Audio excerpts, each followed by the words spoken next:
When we look at ancient structures today, we see impossibility. But for the people who built them, this was just normal work. When this was built, no one stopped to admire it. No one gathered around to watch the process unfold, no one questioned the techniques being used, and no one felt the need to record how it was done.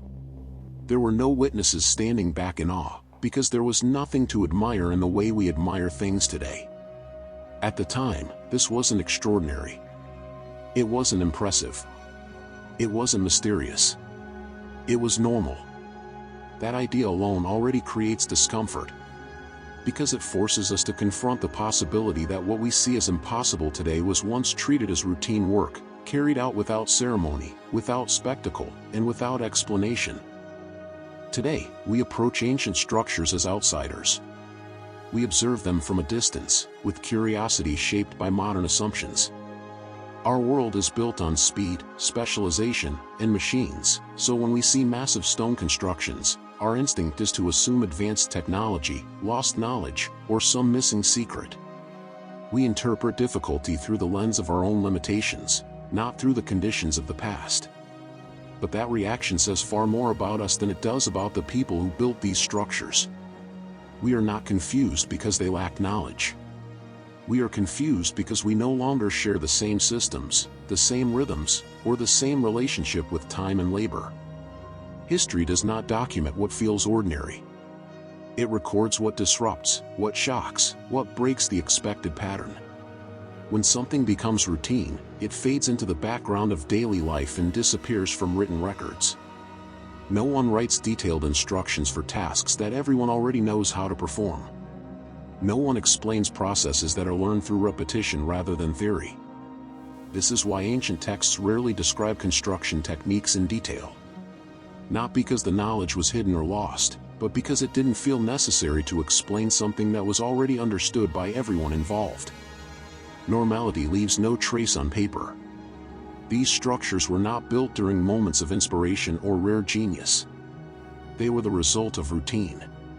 Day after day, stone after stone, measurement after measurement. The work followed patterns refined over time, passed from one generation to the next, reinforced through repetition rather than innovation.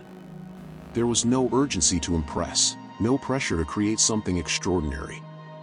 The goal was not to amaze future generations, but simply to build something that worked, something that lasted, and something that fulfilled its purpose within the system it belonged to.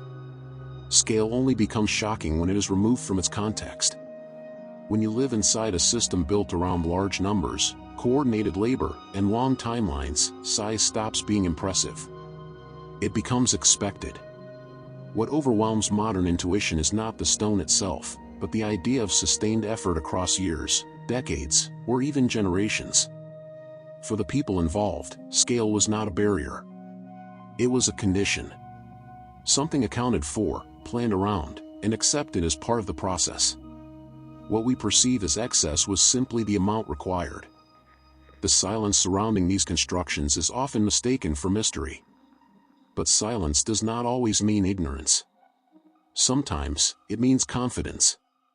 When something works reliably, when it has proven itself over time, it no longer demands explanation. The absence of amazement in historical records is not a gap. It is a clue.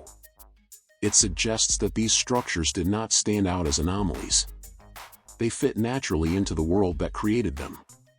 What truly unsettles us is not the stone, the size, or the technique. It is the realization that none of it may have felt special at all. That what we struggle to explain today may never have required explanation in the first place. Because to them, it was not impossible. It was not extraordinary. It was normal.